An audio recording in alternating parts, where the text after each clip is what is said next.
No. Not todo.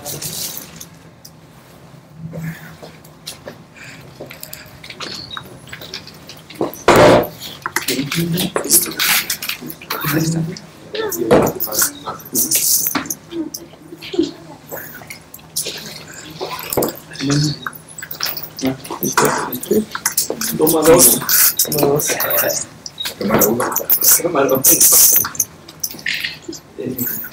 Buenos días, gracias por estar aquí con nosotros. Nos acompaña en esta ocasión de la NASA, del Centro de Investigaciones y del Instituto Virtual de Investigación del Sistema Solar, antes llamado Instituto de Ciencia Lunar de la NASA, Brian Day, que se dedica a dirigir los proyectos de educación y de divulgación pública para proyectos de atmósfera lunar de la NASA y el polvo del medio ambiente en una misión a la Luna. En este papel dirige diseños y desarrollos en una amplia gama para estudiantes y programas públicos que permiten tener oportunidades de exploración participativos que se presenten en la misión completa, la cual coordina, con numerosas organizaciones internas y externas de la sociedad civil. También es director de Comunicación y Ciencia Ciudadana del instituto que les mencioné, trabajando para establecer programas que permitan mejorar las misiones de la NASA y las investigaciones científicas a través de observaciones realizadas por astrónomos aficionados, estudiantes y ciudadanos entusiastas de la ciencia. Su papel en el instituto también incluye estar en el equipo de administración para la cartografía lunar de la NASA y el portal de modelado, que es un conjunto de herramientas que facilitan la ciencia lunar, la exploración y la planificación de misiones. Con ustedes, Brian Day. Muchas gracias. Lo siento, hablo solamente un poquito español. Estudio español, pero entiendo lentamente. Por lo tanto, I will be giving my presentation today in English. I hope that if I am fortunate enough to return next year, I will be able to give a presentation in Spanish.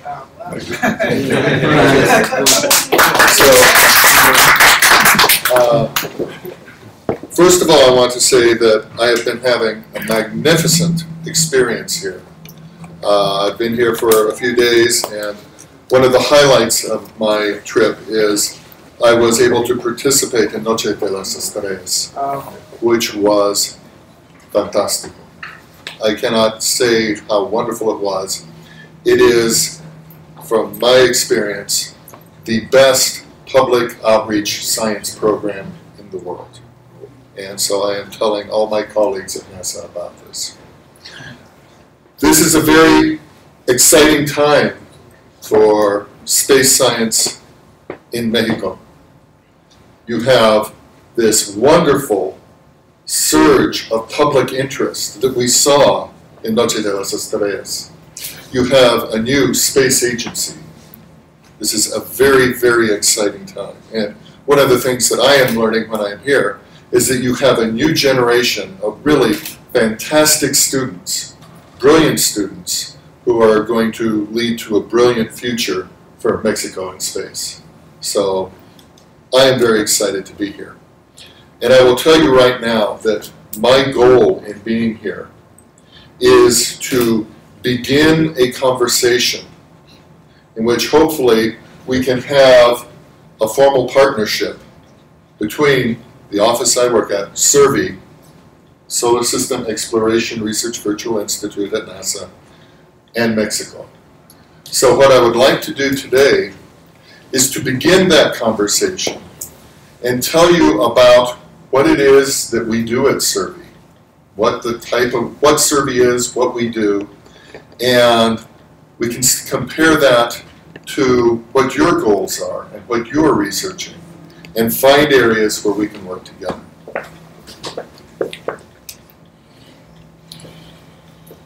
So The goal of SSERVI is to build many bridges. We build bridges between science, the Science Mission Directorate at NASA, and human exploration. That has not always been an easy path. The human exploration has been a bunch of engineers. We have engineers here. And then, of course, you've had the scientists, and they don't always agree. So what we are working on is bringing together science that enables exploration and exploration that enables science. We also build bridges between destinations. We used to be just about the moon. It was the Lunar Science Institute. But now we have been expanded to look at asteroids, Mars, and the moons of Mars. So now we are able to compare different worlds. We build bridges between teams. We have 9 domestic teams in the United States, as you will see. I'll show you more about them. And we have 8 international partners. And one of the most important things about SSERVI is building collaborations between these teams. And we have researchers of many different disciplines. We have geophysicists, we have engineers, we have astrophysicists, we have mineralogists, we have people who do field research, we have people who do numeric modeling. Many different disciplines. We bring them all together. Again, international, domestic, commercial, government, and bringing together people of different generations, making sure education is a major part of what we do so that we have a new generation of experts. We are a virtual institute. That means we don't gather everybody together in one building. We take advantage of people being in different locations and having the resources that they have there. Our central office at NASA Ames is in the center of Silicon Valley. So we have lots of technology that enables our people to work together even across great distances. If you come visit us at SSERVI main office, you will see we have robots running around the hallways with iPads for their faces. And so somebody in Boston can be driving that robot around and can come into my office and can talk to me, and they can turn and go around. It's really kind of interesting. We also have a dog in our office, and the dog thinks the robots are quite interesting.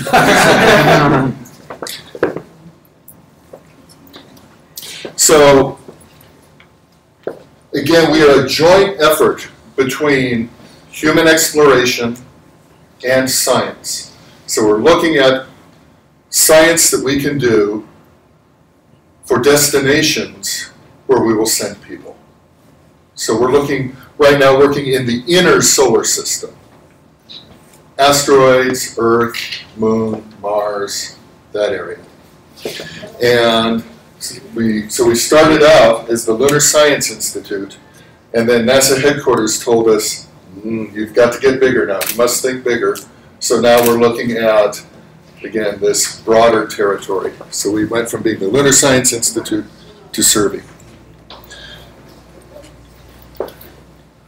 We're looking at comparing these worlds, the Moon, near-Earth asteroids, Phobos and Deimos, and seeing what they tell us about the origin and evolution of the solar system and planetary processes, such as planetary differentiation.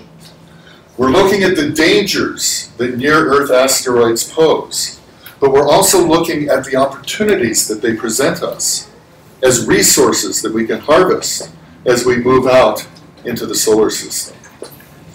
We're looking at the lunar structure, the regolith, the soil of these objects, dust, plasma in space, and also as places to do astrophysics. It turns out the far side of the moon is, in many aspects, perhaps one of the best places in the solar system to do astrophysics. So, again, we have 9 teams within the United States. And I will just briefly, I'm going to leave this presentation here so that you can go over in more detail what each of our teams is doing. I'm not going to take a lot of time to do that today because we'd be here forever, but I'll give you some highlights of what each of our teams are doing.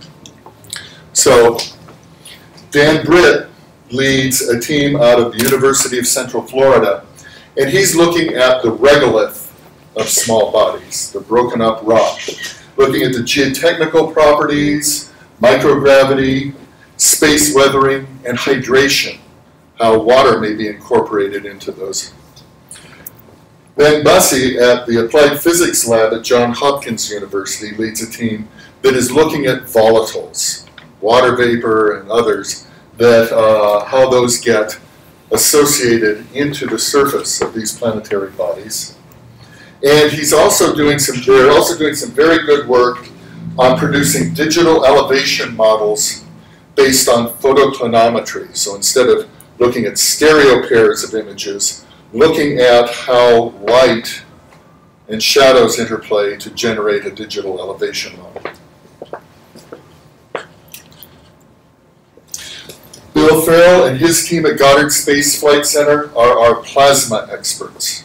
So they're looking at how plasma interacts with the surfaces of worlds, but also how it interacts with spacecraft. So imagine a spacecraft in space, and it is exposed to plasma, and you end up getting photoelectrons emitted by the spacecraft. How would that affect the instrumentation that the spacecraft is using to measure the environment around it?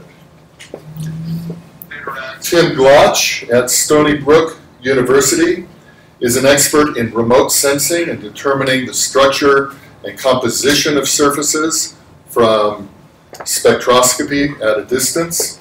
He's also looking at the reactivity and toxicity of dust. So if you're an astronaut on the moon, and you go out and you work on the moon and you come back and say your spacecraft is covered with dust, or your spacesuit is covered with dust, that dust is very hazardous. And so we need to learn just how hazardous it is and how to protect ourselves from it. Mihai Harani at the University of Colorado is our space dust expert. And Mihai was actually the principal investigator for the dust detector on the LADEE spacecraft that we just sent to the moon. And he was able to measure the dust that is being shot up into the sky of the moon. But he's also looking at how dust interacts with plasma.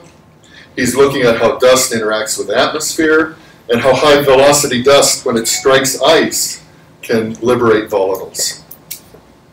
Carly Peters at Brown University is an expert mineralogist, and again, using spectroscopy, is able to tell compositions of surfaces around the world. She was also one of the investigators on the Moon Mineralogy Mapper that instrument was a NASA instrument that flew on the Indian spacecraft Chandrayaan-1, and she was also an investigator on the GRAIL mission that mapped the gravity field of the moon.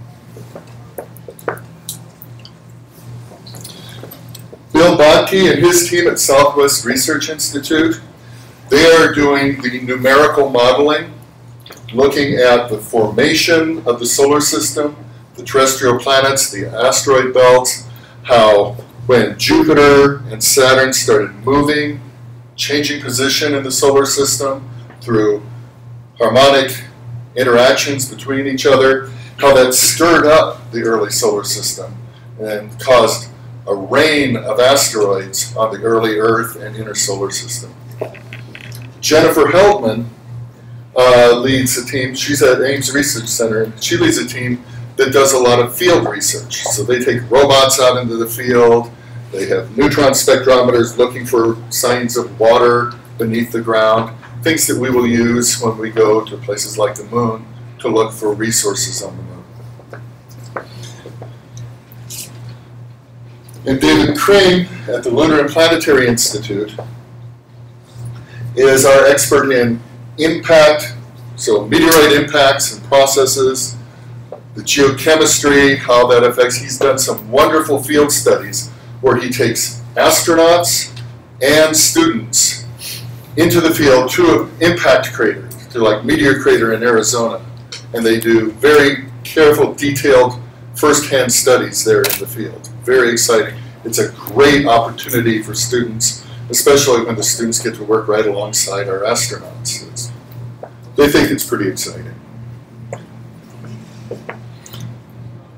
So this is the distribution of our teams across the United States. So again, we're not just located in one location, we are a distributed institute. This shows how, for many different problems, many different questions, our different teams are approaching those same questions from different directions with different disciplines. So that means we have many opportunities for collaborations within our teams. But those are just our domestic teams. We also have 8 international partners. Now the international partners within SSERVI engage in a partnership that is on a basis of no exchange of funds. So there's no exchange of money, but there's an exchange of researchers, of students, and facilities. So as you'll see coming up, we have a set of shared facilities that any of our SSERVI team members are free to use. So I'll discuss briefly each of our international teams. So Canada is one of our partners. They study lunar dust, regolith. They're looking at remote sensing and mapping, and they do a lot of field studies. There's some beautiful impact structures in the high Arctic of Canada, and those are great analogs for both lunar and Mars studies. Korea. Korea is an especially interesting case. Korea has been planning 3 missions to the moon: an orbiter, a lander, and a rover. And then they had an election. And the new president came in and announced that the timeline for all of those missions will be sped up by 2 years. Yes, and so they have become a highly motivated partner.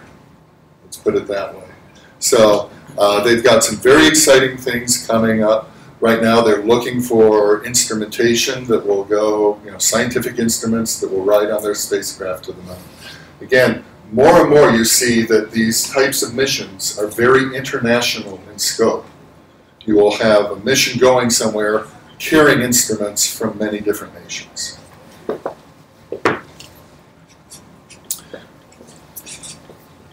We have our British partner, the United Kingdom, and they're doing a lot of work, but one of the most interesting things that they're working on right now, at least from my point of view, is 3D printing on a very large scale. Building actual structures on the surface of the moon using the soil of the moon as the raw material. So, very interesting. Here's a fun engineering problem. I know we've got some engineers in the audience. This is a fantastic engineering problem. We have our partners in Saudi Arabia. They're doing, especially right now, a lot of really interesting work on near-Earth objects and looking at them as providing potential resources for us. We have our partners in Israel, and Israel is very much involved right now in laser and optical ranging and communications. So this is something that has become very timely. The last mission, LADI, we actually, for the first time, demonstrated laser communications between the Earth and the Moon. And that was a big step for us, because we were able to get broadband communication speed between the Earth and the Moon, 622 megabits per second. And in planetary science, that is a luxury.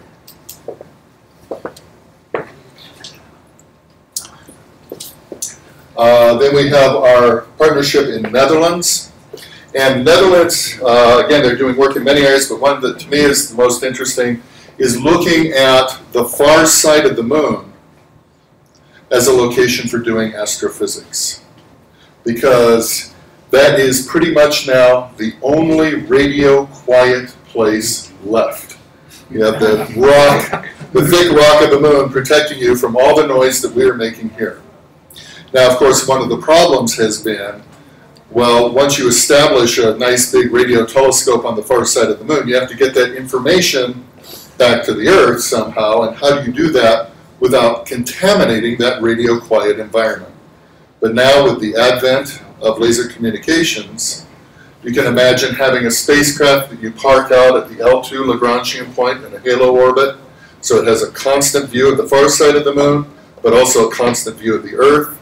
You can do radio communications between those locations without contaminating your radio quiet environment. And then we have our partner in Germany.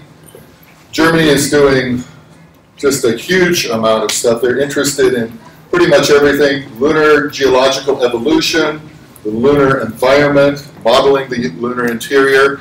They worked very closely with our team in Boulder, Colorado, Mihai Hirani's team, in upgrading the dust accelerator. We'll talk a little bit more about that. And then we have our newest team, just came on this past September, is Italy. And Italy is particularly interested in using the moon as a laser ranging test for general relativity, and using laser retroreflectors for gathering information for other bodies across the solar system. And again, I'm just touching on some of the highlights here. Obviously, there's a lot I've left out, but I will be leaving this presentation behind for further study. And as I say, I'm hoping to get further discussions going between the researchers here and researchers within SSERVI. So collaborations are hugely important. This is just a few examples of some of the collaborations we're doing. So we have a shared sample repository. So a series of rocks that our various teams will all use together, so that as they look at different types of spectrometry, they are comparing the same subjects. Excuse me. I should not have had that cookie before I started.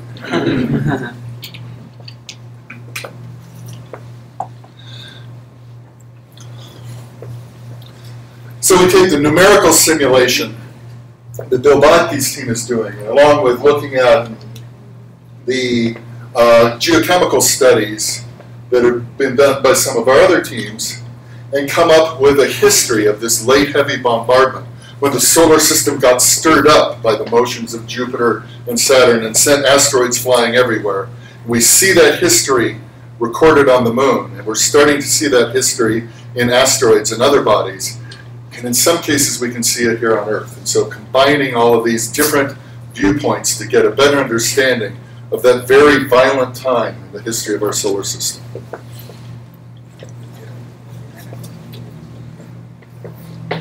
So again, we have multiple ways of doing remote analysis, different types of spectrometry. We'll have Fourier transform infrared spectrometry, we'll have Raman spectrometry, a variety of reflectance spectrometry. And so, again, bringing these various disciplines together to gain a better understanding of how we can do remote mineralogy. A couple of our teams just collaborated in putting together an atlas of sinuous rills on the moon, things that look like riverbeds, but that were carved by flowing lava. Very interesting structures. As a matter of fact, our Apollo 15 astronauts visited one of those, Hadley Room.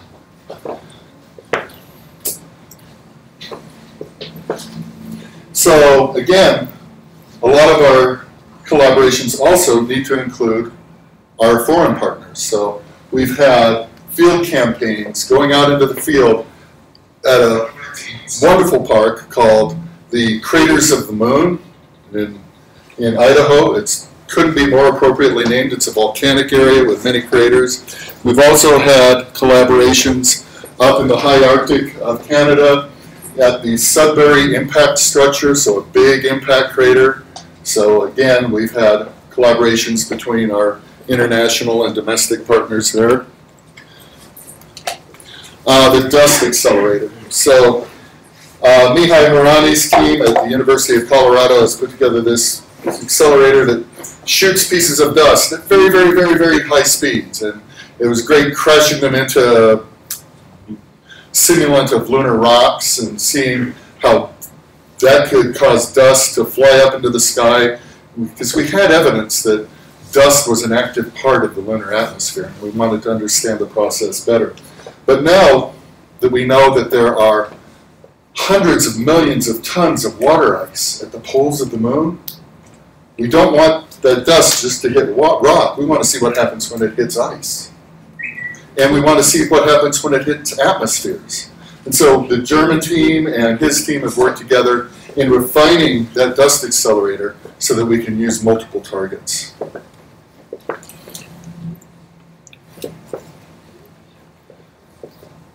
We have a number of partners in Europe, and so we've put together the Pan-European Lunar Symposia. So gathering the whole lunar science community in Europe and coming together and planning future activities and future research. So I mentioned shared facilities. So the members of SSERVI get to take advantage of this dust accelerator and its impact targets there in Colorado. We also, at Brown University, have a reflectance experiment laboratory that allows you to refine the process of reflectance spectrometry and use that to figure out what we're looking at remotely when we look at surfaces of other worlds. The Keck Caves. This is cool. This is really interesting. How many of you have watched the TV show Star Trek? Okay. Pretty much everybody. And you remember the holodeck, where people go in and all of a sudden you're in a virtual environment. Yes. That's what this is. So you can go inside the floor, the walls, all of a sudden, and you can have special 3D glasses, so you can be on the surface of wherever. So what we have done is, and this is really fun. So our scientists who right now are driving the rovers on Mars, you know, their view of Mars just through the little cameras on the rover, quite frankly, isn't that great.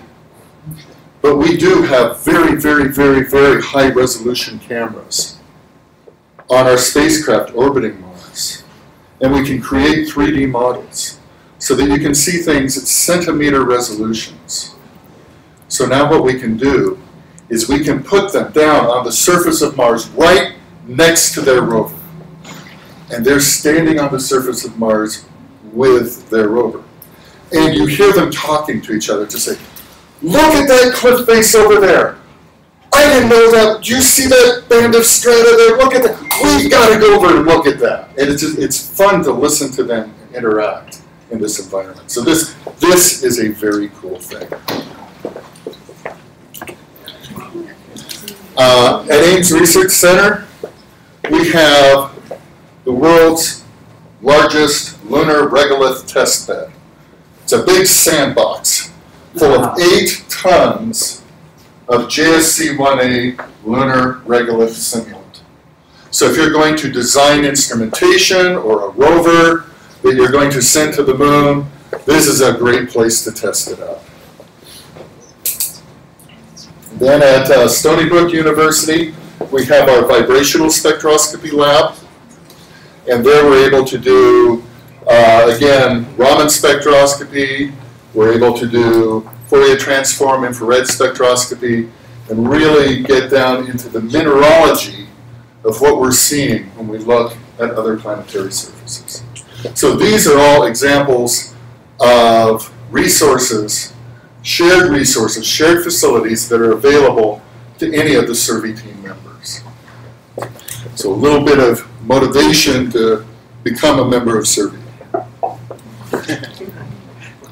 If for no other reason than to go stand in the cave.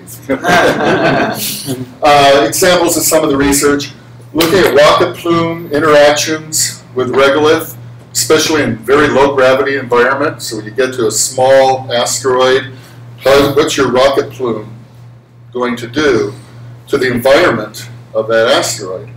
You're there to measure the environment, but you're going to be changing it by being there. Kind of a quantum physical type thing. Looking at the toxicity of lunar regolith, a variety of things. Looking at the magnetic fields and photoelectrons around spacecraft. Neutron spectrometry done from a rover, so looking for deposits of ice beneath the ground. A lot of neat things. So we started out again as the Lunar Science Institute. 451 published papers came out of that, 35 still in review, 1,550 conference papers and presentations. But one of the most important things is this next generation. I want to say that's 40%. So students, interns, and postdocs are 40% of the NASA Lunar Science Institute staff. So that's big. A typical team within SSERVI consists of about 30 people. Now, then we expanded and became SSERVI. This just happened last year, so but still we've had 219 conference papers and presentations. And again, 33% of SSERVI is our students, interns, and postdocs. So we take very seriously this idea of training the next generation.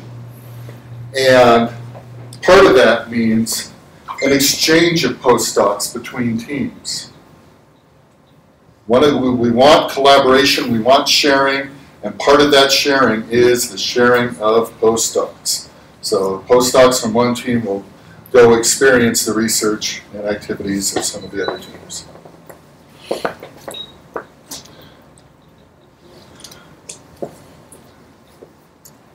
We also are very much involved in the exploration science and planetary science communities. Quite frankly, after the Apollo program, the lunar science community almost died. There were almost no lunar scientists anymore. Everybody went into other fields. So we've had to really rebuild this community. And that's been a challenging task. And so the Lunar Science Institute, that was one of its biggest jobs, was to rebuild the lunar science community. But now as we've expanded, we're looking to integrate our teams and the planetary science community and the exploration community. So every year we have a conference at NASA Ames, and I'll tell you a little bit more about that in the next slide. We are also an organizer of the European Lunar Symposium. We provide input to a number of groups that are science groups, that are exploration groups.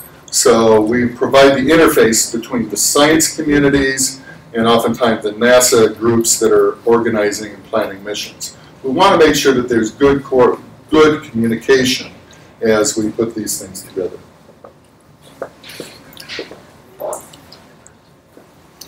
So the Exploration Science Forum, and I want to extend an invitation to each of you right now. We hold it every July. This coming year it will be July 21st through 23rd at NASA Ames Research Center.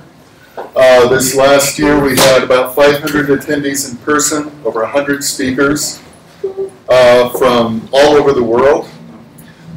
But if you can't come in person, the entire conference is presented online via Adobe Connect, interactive, real-time chatting, so you can ask questions of the speakers as they're giving their talks. We archive our conferences, so all of the talks are available online. So, but if you can come in person, I invite you to come now. If you can't come in person, please attend online.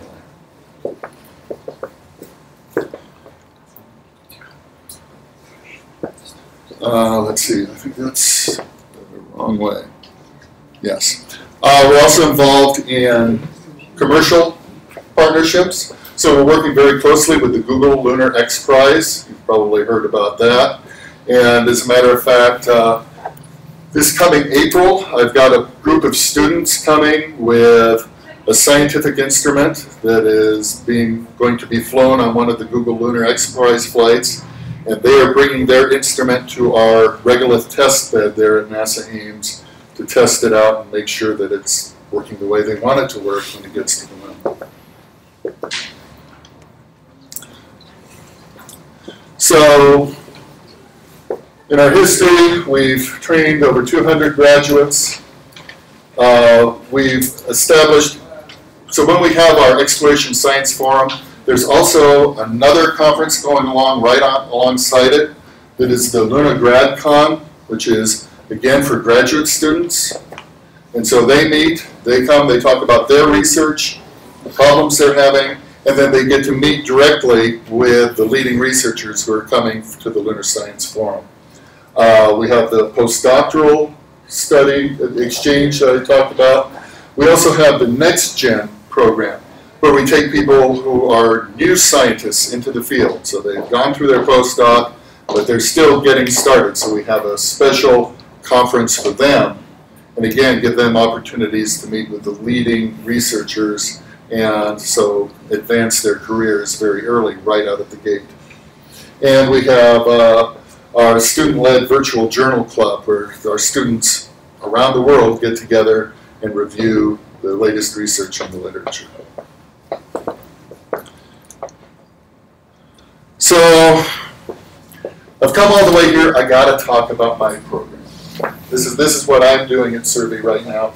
This is the Lunar Mapping and Modeling Project. And this started out as a mission planning tool for a program called Constellation that was going to send people into the equatorial regions of the moon and create a lunar habitat. Constellation got canceled. But we're still interested in the moon. We're still sending probes to the moon, but now we're more interested in the poles of the moon. So what we're doing is we're creating this still as a mission planning tool, integrating data from a wide range of instruments across many, many different missions, bringing all that information together so that you can do mission planning as well as lunar science. And one of the things, again, that we are doing now is we're expanding this from not just the moon. We now have a Mars version that's coming out, as well as a version for the asteroid Vesta. Later this year, when the Dawn mission gets to Ceres, we'll start working on a Ceres version. And I really want to see a version for Mars's moon, Phobos.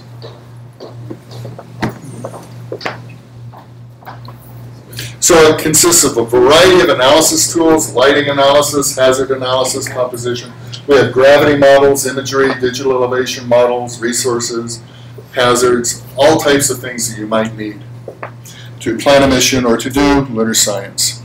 Here's an example.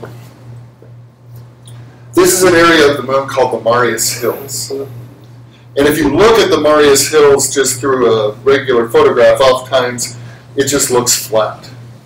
But here, this was generated using laser altimetry from the Lunar Reconnaissance Orbiter. And you can see that there are many small, here's your scale here, this is 78 kilometers. These are small volcanoes, but there are lots of small volcanoes. And that's very typical on the moon. On the moon, we see many, many, many small volcanoes. Where are the big ones? Here on Earth, we have big shield volcanoes, Mauna Loa, Mauna Kea, Etna. On Mars, we have big shield volcanoes. On Venus, we have big shield volcanoes. Why do we see none on the moon? Well, it turns out they are there. We just hadn't noticed them. Here we've drawn a transect through the Marius Hills and used the elevation plotting tool to see that, in fact, all these little volcanoes live on top of a large, gradual, very low slope dome. What has happened is because the lunar magma is of so low viscosity, it's about as thick as olive oil at room temperature. It's hard to build a mountain out of. And so it spreads out very wide. So we have this very wide, low dome with cones on top of it. So again, looking at this region of the Marias Hills, I'm going to show how we can combine data from different instruments and different missions. So again, this is the laser altimetry from LRO. And now here, this is of the same area. This is a gravity map from the Japanese Kaguya mission. And red indicates higher intensity, blue indicates lower intensity gravity field. And what we can do is we can take multiple layers and stack them on top of each other, and then you can adjust the transparency of each of those layers so that you can reveal just what you want to see. So here we can see the laser altimetry combined with the gravity field. And this allows us to see that there's this big plug of solidified, unerupted magma beneath the Marias Hills. And you can stack many, many, many layers on top of each other, adjust the transparency however you want, just to bring out the information that you want. But that's a lot of work. Once you've done it, you'd like to be able to save that. And so you can. You can save it as a bookmark, a web bookmark. So that means, because this all works just in your browser. So then you can plug this into your browser later on, and it'll bring you right back to the zoom level, the area location, all the different layers, the transparency. But you can also send that in an email to any of your colleagues. So you say, look what I found. You send it as an email, and they can just, boom, bring it right up and see all the work that you've done. So that's an example of some of the things we're doing with lunar mapping and modeling. Now, a lot of our researchers at SSERVI were very much involved in the LADEE mission, the Lunar Atmosphere and Dust Environment Explorer. I got to work on it too. It was a very exciting mission. The goal was to determine the structure and composition of the lunar atmosphere, look at its variability over time, and look at the nature of the dust that is lofted into the lunar sky.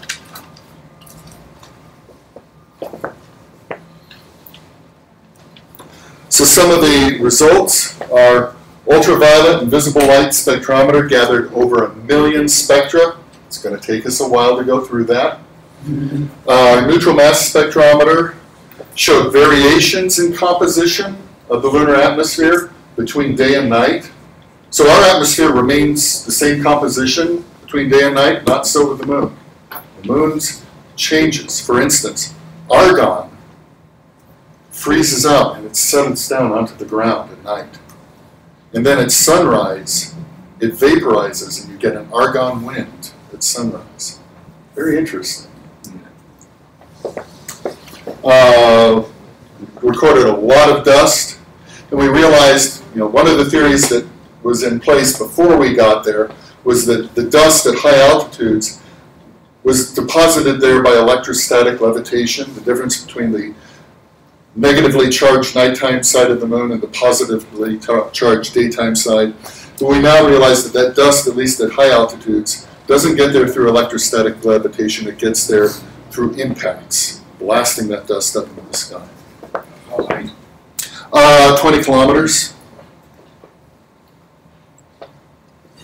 Actually, we even were detecting it at higher altitudes. In fact, when we ran our checkout orbit, about 50 kilometers up, no problem. We were seeing as soon as we opened up the dust detector, it started smelling dust. So that was kind of neat. We weren't specifically looking for neon, but we found it anyway. Again, we talked about argon. Sodium is really kind of interesting. The amount of sodium in the lunar atmosphere changes with the phase of the moon. which is something that isn't really intuitive. You wouldn't think, why would it do that? But it appears to be related to the moon going through the Earth's magnetotail, which is phase related. We also see a very strong correlation between sodium in the moon's atmosphere and meteor showers. Meteor showers result in a sudden increase in the amount of sodium in the moon's atmosphere. But interestingly, when we look at potassium, we don't see that relationship. Very strange.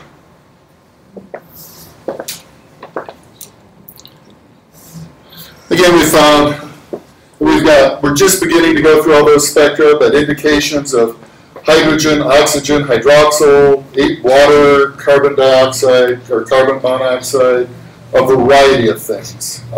So a lot of information is coming out of the LADI mission. We'll be hearing a lot more about it very soon. Coming up, we have another mission called the Resource Prospector Mission. And the idea here is to take a rover to one of the poles of the moon. And we now realize that those ice deposits at the moon are not just limited to the permanently shadowed craters at the poles of the moon. They also occur in areas that get sunlight. Because the sunlight is coming in at such a low angle, it does a very poor job of heating up the ground. And so just beneath the surface, even in areas that get sunlight, you can have permafrost. So what we're going to do is drive our little rover around, and it has a neutron spectrometer looking for signs of water ice beneath the ground. And so then the idea is it will drill down, extract some of that ice, heat it up, and generate water. The whole idea here is practicing in situ resource utilization, being able to live off the land. But beyond that, beyond just drilling down for ice, it will try creating water right from the soil of the moon itself. Taking some of that lunar regolith, putting it in a very hot oven, heating it to liberate the oxygen, and passing a stream of hydrogen through it, and creating water from the rock itself on the moon. And then at the end of the mission, then we're going to get bold, then we're going to get risky. Then we will drive the rover into one of those permanently shadowed regions, only 24 Kelvin, see what we find there, see if we get out. Again, that's for the end of the mission. And again, my project, the Lunar Mapping and Modeling, is actively working with the RPM mission right now. We're helping to scope out some of these potential areas. It's very difficult because you're trying to build a map and plan traverses in areas of the moon that most of the time are completely covered in shadow. And you know, you really don't want to start driving into rocks when you're there. You spend a lot of money on these things. So putting together these accurate maps is really important. Something we did with a previous Noche de las Estrellas is we did something called Exploration Uplink, where we have a rover that is controllable over the internet, just from a web browser. And so... That was last year. Yes, it was. And so we had kids in the Zocalo sitting there driving our rover in our test bed in NASA Ames, driving it around. And yes, they do experience a time delay, but so do our drivers when they're driving rovers on the moon or Mars. You know, so it was a very real experience for them. So again, this is something that we can make available as a public outreach tool. And so in the future, again, we have the Exploration Science Forum. I want to keep reminding you of that because I really hope to see a number of you there. Our Lunar Forum in Rome, Italy in 2015. Let's see, we are going to be bringing in new teams in 2016, looking at potential international partners, new international partners. That's why I'm here. In a couple weeks, we're sponsoring a special session on solar system exploration and science at the American Geophysical Union conference in San Francisco. 20,000 people show up at that conference. It's a huge conference. The Global Exploration Roadmap, that's where we get together with people in the space programs across the world and start looking at where are our goals, where do we want to go, and how do we get there. And again, keep pumping out papers. So that's, in a nutshell, what SSERVI is. And again, I'm going to leave this behind, hopefully as a seed to start discussion. I had a wonderful meeting on Friday. No. Yes, Friday. Had a wonderful meeting with members of the Astronomy Institute, as well as a representative of the Geophysics Institute here in Mexico. And we're already starting to think of areas where we can come together, where we can collaborate. And that's really what this is all about. So to become a member of SSERVI, basically that just involves putting together a proposal. And I'll provide a template for what such a proposal is like. But basically what we want to do is take a look at the types of research that you are interested in doing and how that relates to the types of research that other members of SSERVI are doing and how there can be collaboration. That's hugely important. Another important thing, something we demand of each of our teams, is public outreach. What you do is really not of much value if society doesn't know about it. And fortunately, that is something that you bring to the table with an expertise beyond, quite frankly, anyone else I've seen. I have been incredibly impressed with what you do there. And so, in your proposal, I would strongly recommend that you include the fantastic programs you have in outreach, because that will be a big selling point. I look forward to working with each of you. Thank you very much.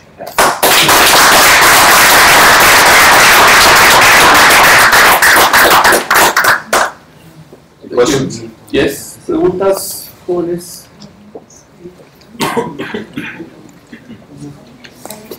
I have two questions. With regards, well, first, just a comment on the AGU meeting.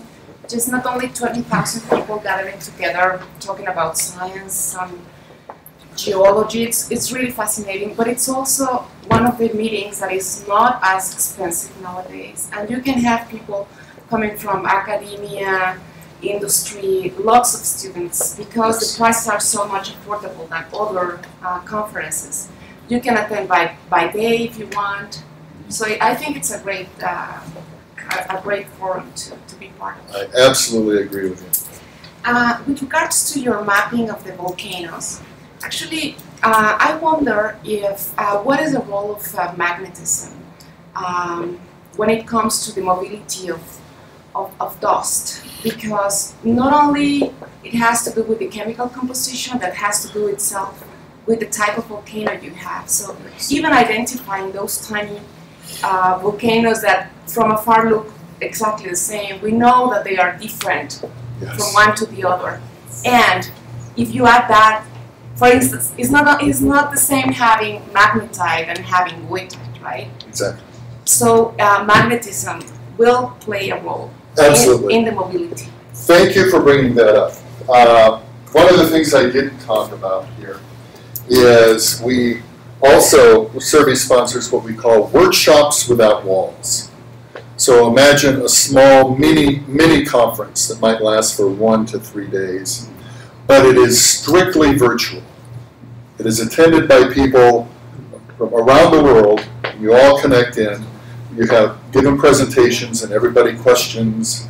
And one of the workshops we had was a workshop on lunar swirls, which deals with just what you were talking about. Because the moon does not have a global magnetic field, but it does definitely have localized magnetic fields. And we see, and that is, again, correlated, just as you mentioned, that is compositionally correlated. And we see surface manifestations of that. So if you look at the moon in high sun angles, you see these very strange albedo features. Reiner gamma is one of the classic ones. And so you can actually see where the deposition and moving of dust is influenced by those magnetic fields, just as you were speaking of. And so that's an example of the type of subject we have in our workshops without walls. Thank you for bringing that up. Yes? The kind of projects of lunar exploration you are talking about are only robotic ones. Is there in any of the space agencies considered bringing back man? Yes. So Manned missions? And if so, what about the living supporting systems? What about the ability of the capability of the soil to maintain agriculture, to produce food? absolutely. And because you mentioned toxicity of regolith, but toxicity is anything is toxic. Air is toxic, water is toxic, but it depends on the toxical level, the toxical dosage level. Can we afford this and manage these values to do something to it? Exactly, exactly. So again, we are co-funded by science, the Science Mission Directorate at NASA, as well as by the Human Exploration Mission Directorate. And what that means is the areas we are studying, the bodies we are studying, we're studying them as targets for upcoming human exploration. So human exploration is intimately tied with all of this. You're right. So when we look at the toxicity of some of these materials, but also looking at their geochemical properties, just as near-Earth asteroids pose a threat and they pose an opportunity. And so we have one team that is looking at the lunar regolith as, how is this a health risk? And then we have another team that's looking at it as, hey, how is this a wonderful building material? And how can we use this to build stuff that we can live in? So, yes, you are exactly right. The efforts we are doing do have a focus of human exploration, and they do have a multidisciplinary focus of looking at it in different ways and assessing both the risks and the benefits.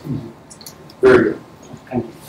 Yes? Dr. Day, you said that there's a brilliant future for Mexico in space. Can you tell us a little more about it? Well, yeah. I would...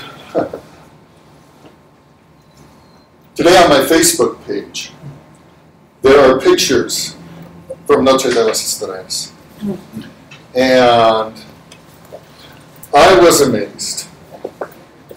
What I saw there were 200 pre-registered telescopes from the institutes and from the amateur astronomy societies, you know, the hardcore astronomers. 200 telescopes were brought there. But those were quickly overwhelmed by the telescopes that were brought by families. Many of them were small telescopes. Probably many of these telescopes had sat in the back of closets for a long time, but they were brought out by the lure of Noche de las Estrellas. The enthusiasm, looking out in that field and seeing everybody exploring the moon together through those telescopes. The enthusiasm that was there. And as I was told today, you know, this wasn't done. You don't have a huge budget. You're not able to make this happen by throwing money at this. This happens because the people here are fascinated by it. because they're interested. I went through the Universum Museum, and I saw a constant stream of kids going through, just as excited as you could possibly ask for. This level of enthusiasm here. I mean, yes, I don't want to ignore the brilliance of the students that I have met. And the students here are brilliant. But the level of enthusiasm just in the general public, that is one of your greatest resources. Make use of that. You know, make everything you can of that, because that is gold.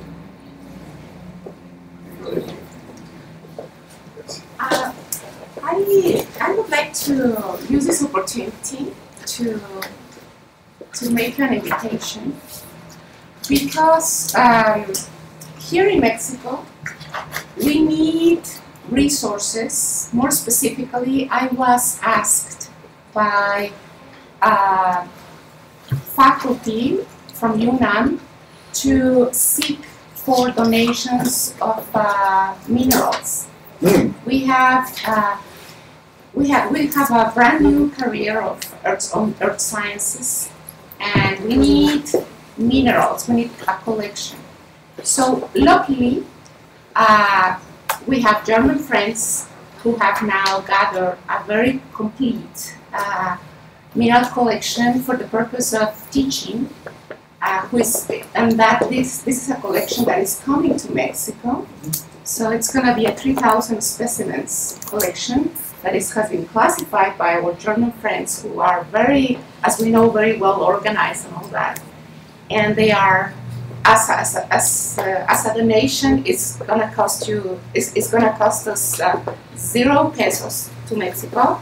They are arranging for the shipping, and these are minerals that, for the most part, are the common minerals, but they also have exotic things that they collect when they go on travel and so forth. Right. This is a collection. It's the first one coming from the Federal Institute of Geosciences and Natural Resources that will be available in Mexico.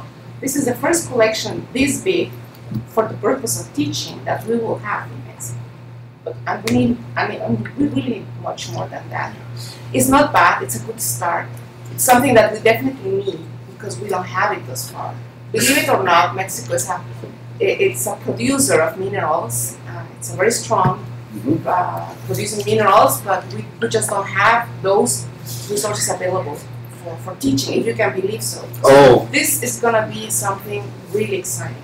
And so that is again some of the bait that I will dangle in front of you when we have this shared sample library, so that we can have our researchers looking at the same rocks as they look at the rocks in different ways. We want to make sure they're looking at the same rock and comparing what they see.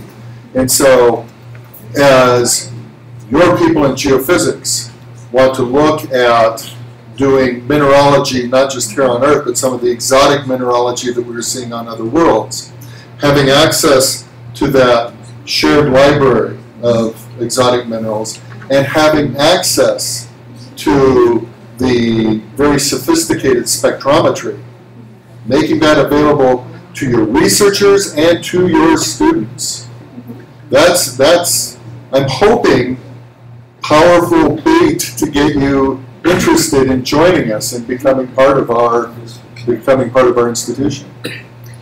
So may I just ask a question with regards to what you just said? Does this laboratory works as if you were in a national laboratory where you actually write a proposal, and depending on the quality and the type of things you're asking for, the experiments you're proposing, you then are allowed to It's a little bit easier once you become a member of SSERVI. So again, what happens is there are certain resources that are just made available to you. The specifics vary per location, and so that would again be part of the, as we get these discussions going. And so what I envision is a next step, and you folks tell me if this sounds like a good idea to you. what I would like to do is get together a virtual meeting where we get your researchers, your engineers, your administrators together here on this end. We get our management as well as our researchers together throughout their various locations around the world. And we talk about what it is you're interested in doing.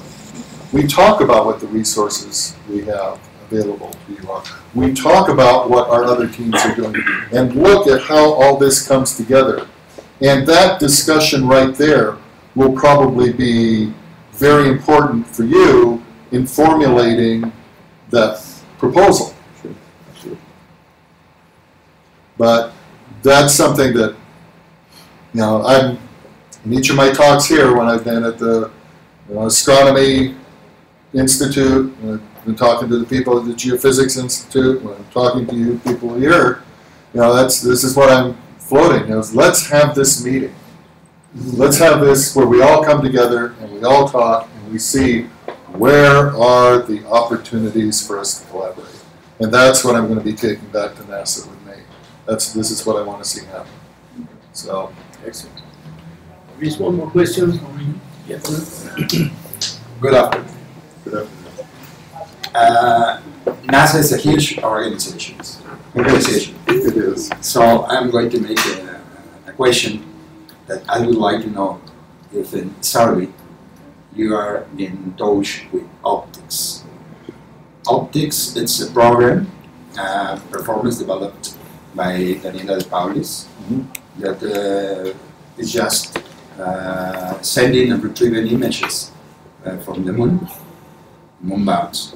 Yes. Let me tell you briefly why I am talking about this.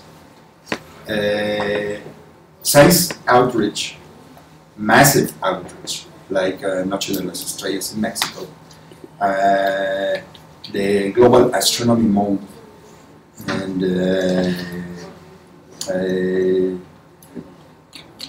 peaceful uses of the space are issues that are in the agenda nowadays, because the reasons we all know about in Mexico and in the world. What can you tell us, in your experience, the collaboration with optics from the SSERVI project? So we have several teams that are working on that very area specifically. Israel is doing optical communication, specifically with regards to the moon. We have, again, with the LADI mission, we did the laser communications. We have a lot of people who have worked with retroreflectors. Now you talk about perhaps outreach. One of the things that has been done, in the case of our laser communications, that was a technology demonstration. We weren't actually sending our scientific data back over that untested technology. That was coming back over, radio. But we did need to test out the laser, and so we started out with a series of pre-recorded messages, and it worked real well. Pretty soon we were getting video from here on Earth, and pictures, and even music, and sending it up and sending it back. The project optics is sending the images by radio waves. Perfect. From 3 different points in the world, from England, from Brazil, and from Switzerland. And they are retrieved from the Dwingelo radio telescope. If we send an image to the cabin of radio telescope Dwingelo, they send it to the moon, and they retrieve it, and can be sent it back to you. There's a gentleman that I work with, and I bet you've probably heard from him. A gentleman named Pat Bartholow. Yeah, Yeah. I know Pat. So Pat is very, very interested in this very subject. And if you give Pat the chance, he will talk to you for 5 hours straight on this subject. We had Pat at the Metropolitan University last year. Yes, yes. And he was hoping to come this year. He wasn't able to. But one of the things he asked me to talk about, to mention while I was here, was this concept of moon bounce. And so, fortunately, you've made sure that I've kept my promise to Pat. And quite frankly, I see this as a very powerful tool.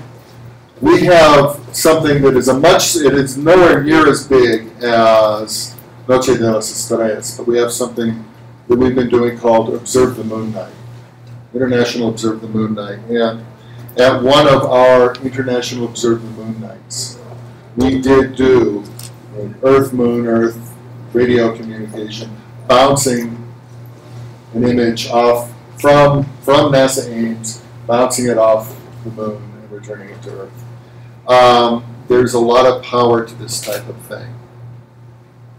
People can get very engaged by it.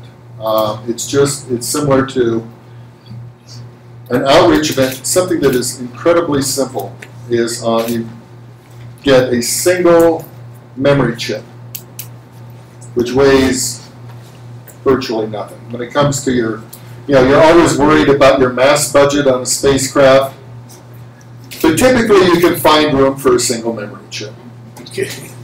And one of the things that has worked out so well is send your name to Moon, Mars, wherever.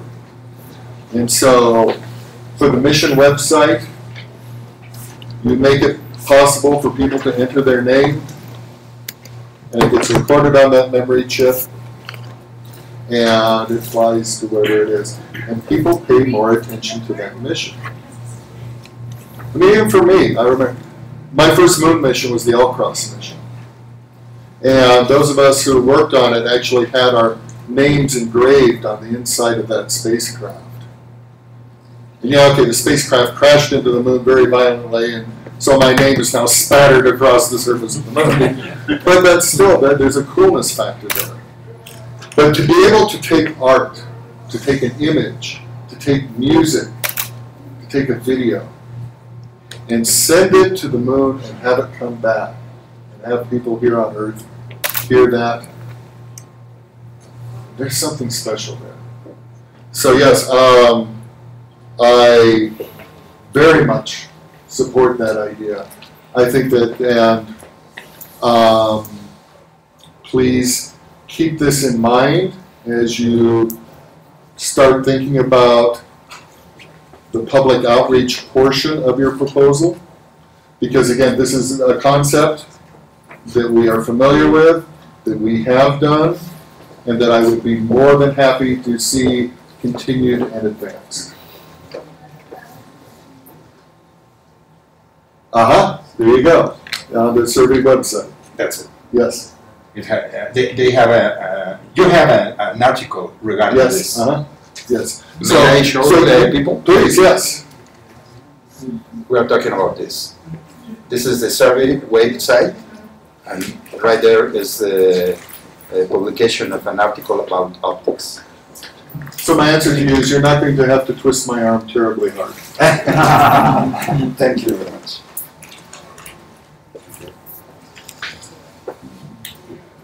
Well, again, I want to thank you all very much for this opportunity, and I look forward to working with each of you in the future. Again, thank you very, very much.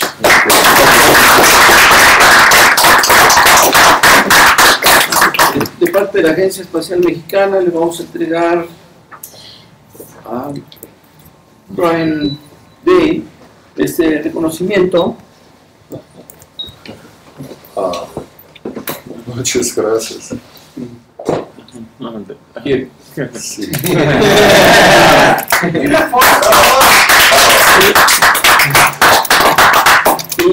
I want to take a picture video. Okay, please. The group. Well, under one condition, we take one with my camera too. Absolutely. Oh, that's, yes. Yes, wonderful. Beautiful. Yes. Oh, fantastic. Thank you so much. Thank you so much. They'll be in my office very soon. Thank you. ¿Dónde nos colocamos? Al fotógrafo.